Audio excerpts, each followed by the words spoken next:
Викендов во салата на Основното училиште Никола Карев во Кочани се одржа вистинска ракометна ревија. Учествуваа екипи од повеќе градови во овој дел на Македонија.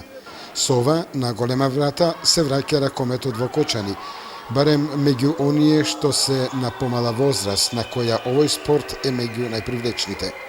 Тренерот на Кочанскиот клуб Димитар Филипов во телефонскиот разговор ни изјави: Викендов што помина ракометниот клуб Младит во Саравовска општина Кочани го организираше турнир во ракомет. На истиот тој турнир учествува 8 екипи од источниот дел на Македонија, и тоа екипи од Пеница, Македонска Каменица, Делчево и Кратово.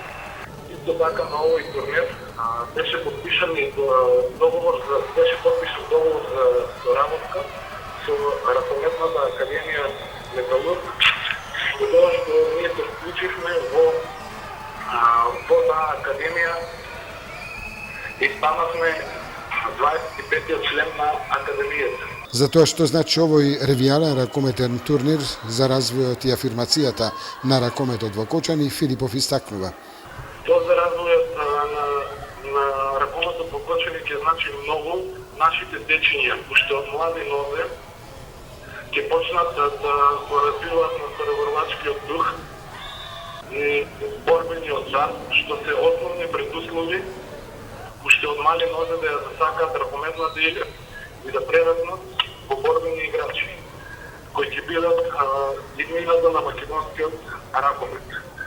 Исто така, тоа ќе значи голема афирмација на градот Кочани, затоа што се вклучуваме на мапата на ракометната игра во Македонија. Подпишаниот договор за соработка со повеќекратниот шампион на Македонија и учесник во Лигата на шампионите е уште еден убав знак дека ракометот во Кочани после 40 години повторно се враќа како спорт меѓу младите.